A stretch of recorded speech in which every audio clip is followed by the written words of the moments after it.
So with that said, we have an kind of a quasi announcement of the next Saul Canelo Alvarez fight. So we know that he is looking to book the Cinco de Mayo weekend, which would pin his fight on Saturday, May the 4th. And from what I am reading is that it's most likely going to be John Ryder in England. All right. So this is a statement from Canelo Alvarez. This is just from yesterday. It said it would be interesting to fight with him and parenthetically John Ryder in London, isn't it? Because he is from there. It would be a very big fight. Canelo said in a press conference, a press conference where he was presented with a statue. He says, but the truth is that I haven't talked about that and have not negotiated an opponent yet. I'm focused on the rehabilitation of my hand and see how I feel in January and see what the doctor tells me. But it is looking increasingly. So he's not lying. Sorry, go ahead. Finish. No, I was gonna say it's looking increasingly like that's gonna be the fight. And I do wanna, and I'm not saying so excited, but I think you called this fight almost a year ago, and it is coming to fruition. But go ahead. So do you think that's the inevitability is Canelo Alvarez, Cinco de Mayo, London? Yeah. I mean, I that's not like that was. I was told that they were angling for this fight a while back, and it's he's not lying. The fight has not been negotiated, but he is lying about him not having talked about it. They've been talking about this fight. I know for a fact that they've been talking about this fight for a long time now, bringing him to the UK and all that shit. So yeah, that's he's being a bit coy. I don't want to say he's lying. He's definitely. The fight has not been negotiated yet, technically, but that is a fight that the people at Matchroom and DAZN have been floating to not Nacho Beristain. What's his trainer's name? Eddie Reynoso. Yeah. They've been talking about that shit for months. So yeah. That's the fight. Now, do we care about this fight? You said what? Do we care about this fight? No, we don't. Hey, yeah, look, I'm trying to put my. Go ahead. What you gonna say, Dave? Hey, look, I'm probably about to sound like Jared, man. You know how Jared used to be on Saul all the time. Look, I'm going on record right now to say that I have no commentary on Alvarez. If you ain't fighting Benavidez, the Charlo boys, Andrade, or somebody, then blank you. That's what I'm. So anytime we have pop talk, and when you get to me and it's talking about Alvarez, if he ain't fighting like one of those three, just skip me on by, bro. I'm gonna sit back, eat some popcorn, man. Bump him. He know who he need to be fighting.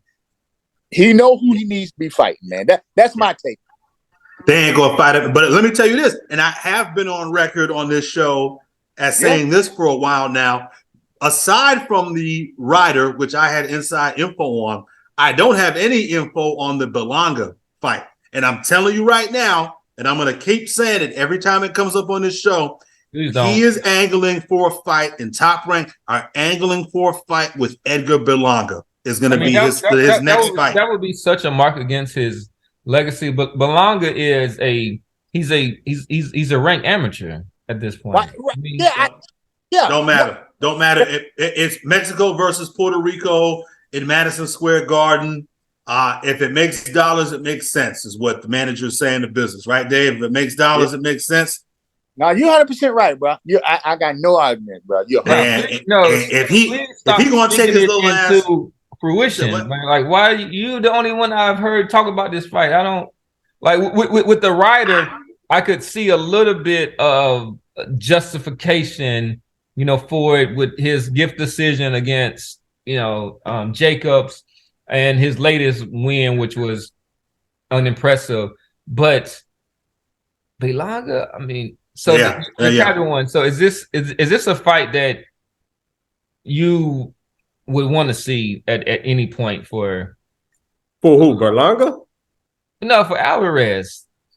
This is somebody who's trying to establish a legacy as the greatest Mexican fighter ever. I think he's done with legacy fights at this point. It's all about the money. But Boston, what? So those two are not mutually exclusive. Also, so after Mayweather gave up Cinco de Mayo to Canelo, Canelo's reign been at least 4 or 5 years now with Cinco de Mayo, maybe even a little bit longer. So if he takes a UK fight for Cinco de Mayo, do you think it's going to be that impressive? A daytime fight in the US? I think another big name fighter goes up under him, and we have a Cinco de Mayo fight here in the US. That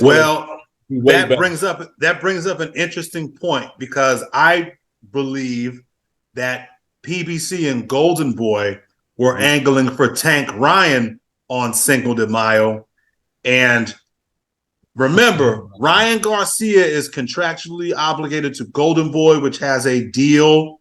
Although that deal, from what I was told, is kind of Oscar and Eddie and DAZN have not been on the same page for a little while now, which is why you see Oscar trying to get a little froggy doing certain things out there. I wonder what happens if they really try to push, because if you're Oscar, you want to stick it to Canelo. You push for that Ryan Tank fight on Cinco de Mayo. But that ain't sticking it to Canelo, because the Canelo fight will be at 2:00 in the afternoon. Will probably be about 4 p.m. But in another way, it kind of works. But if that's going to be more than likely. Now, if that fight is a pay-per-view fight, now you pushing the envelope. But if it's just a regular streamed fight on DAZN, then you can do that shit. You make it available to all your DAZN. Canelo's fight. Canelo's fight is a non-DAZN pay-per-view. They just do it on a regular stream, and then people can watch that as regular DAZN subscribers, and then you pay for Tank and Ryan later on that night. That's a big weekend for boxing. I mean, yeah, but are we kind of feeding into? Because I've always thought from the beginning that they were shooting for April the 15th. Right. Well, at first they were saying April, May, and then it came to April. But shit, if it's April, they can shoot for May. Yeah, I mean, why not push it? Why not push it to a few weeks to the right? Now we still gotta see what happens with Tank's court date, though, right? Yeah. Well, yeah. I mean, speaking of being messy, we don't. Yeah, we have a lot of facts about that, but so I don't see that happening. So, and then back to Canelo, and we already said that it's supposed to be Ryder, Bivol. And then Boston, you question if it's going to be Bivol. No, I did. I questioned that. Oh, Cam. All right, Cam, you question. No, I know. I'm gonna tell you right now what I've been told. They're not making that fight. It's cap. It's just he's just putting that name out there. So, they're not making that fight. I think at this point, Boston might be right that BERLANGA might be ripe for September, because I don't think he steps up against. Why? This is somebody. So at 168, when he has mandatories, because we know that Caleb Plant is fighting David Benavidez. And he throw them belts in the garbage, Cam. I don't even know why you bring it up. Mandatories. Legacy, his legacy. He just you don't think after the.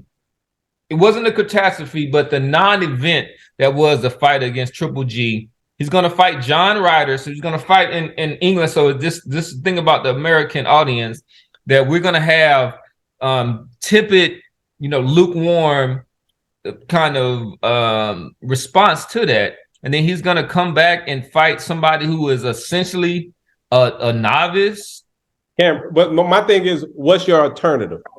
If Canelo keep feeding you shit, what's your alternative? Are you who is it? Like, nah, I'll stop watching him. I'll start watching them. They did it with no Mayweather. Alternative.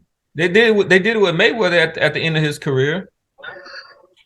When he to To a degree, yeah, I see what you're saying, man. But that's look, like it or not, and there's nobody that's been more critical of Canelo than me. But when it comes to dollars and cents, Mexico versus Puerto Rico in Madison Square Garden on Mexican Independence Day, that's an event. That's an event. Fat Joe gonna be. I mean, it's Terror Squad gonna be in the building. All that. It's gonna be an event. I'm telling you right now. That is a farce of a fight. Hey,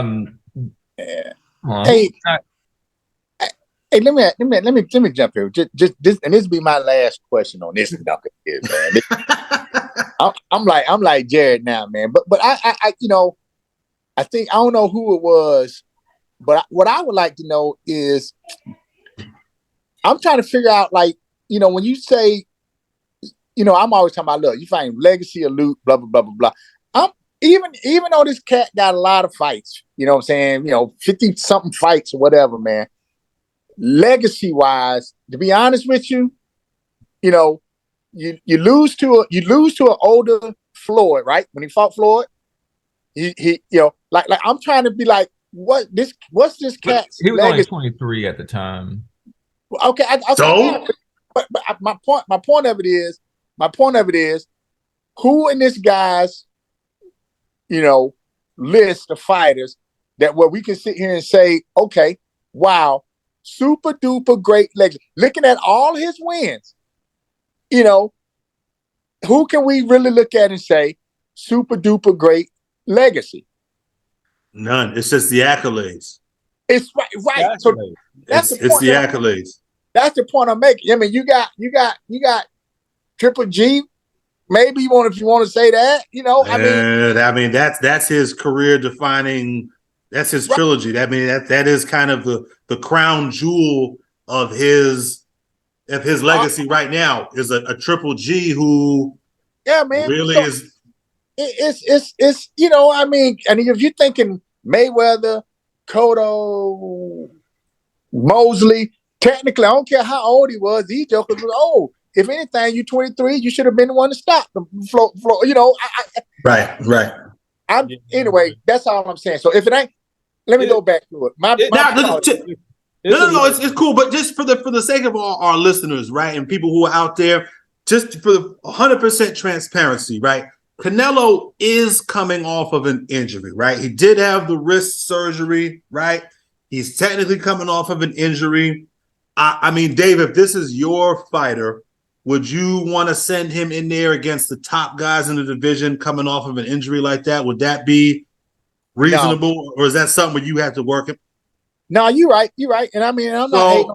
I think you're right. I mean, you're 100% right. I get it. I'm just saying, man. I get it. Hey, I'm glad to hear you.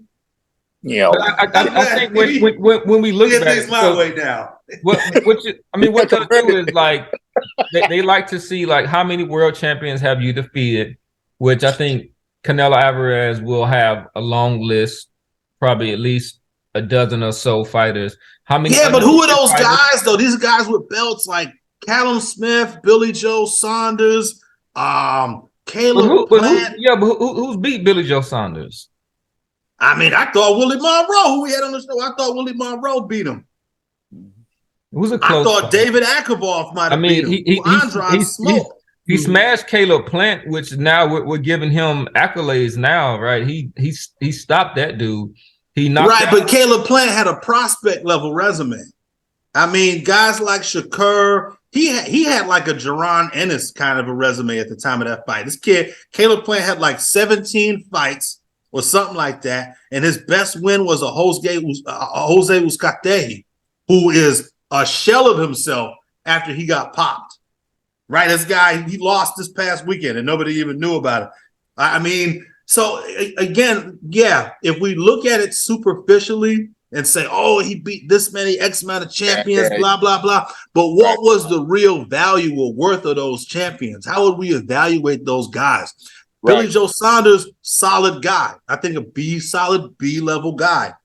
Callum Smith, I guess B- C level guy. I mean, the A-level guys who he's got on his resume, the guys he's lost to. I mean, it was Floyd.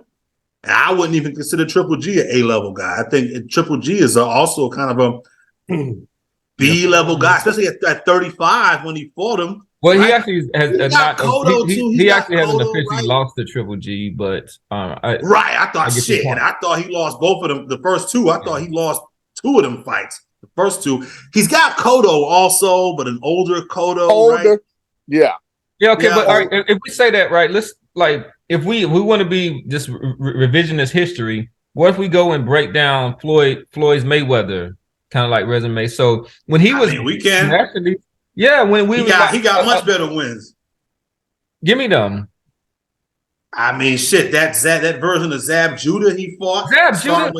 I'm just starting random. Who had got beat before the fight before, right? By Carlos Baldomir. We can go to Gennaro Hernandez and start with the Gennaro Hernandez fight. That's a good win, but he had also lost to Oscar De La Hoya, who he lost a Hall of Fame guy in Oscar. That was his only loss, was to Oscar. He also went into that De La Hoya fight with a broken nose, courtesy of Shane Mosley, apparently. But Gennaro Hernandez, you've got the Jose Luis Castillo fight that he arguably lost the first fight and came back and beat him the second fight.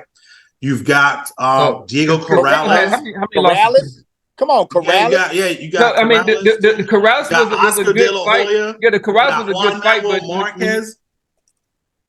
You say that. Floyd got a lot of dudes. Juan Manuel Marquez, who moved up from lightweight and fought Floyd at welterweight, and Floyd came in.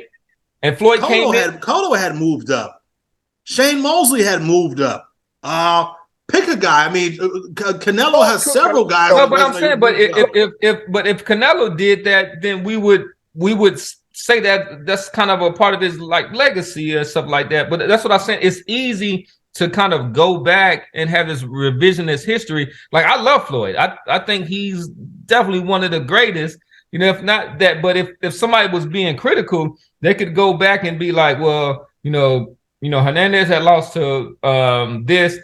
You could say even with Corrales had really outgrown he was undefeated, had really outgrown the weight division.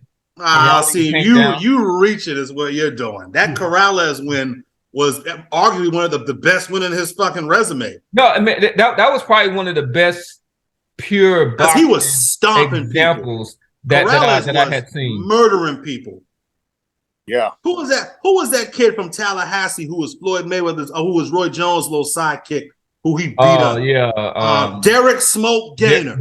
Yeah. Because that was. But not only that, but even with Angel Manfredi, beat up Robert Garcia. He was steamrolling through that division. And to be clear, Floyd was the favorite in that fight, right? But he went out and he smoked that guy. He smoked Corrales. We need to go ahead and wrap up the show. This has been a lively show. We finally had all of the pundits back together or whatnot. So this is Professor Nails. I'm signing off for Boston Jared. Peace. Coach Dave. And the Casual Ran.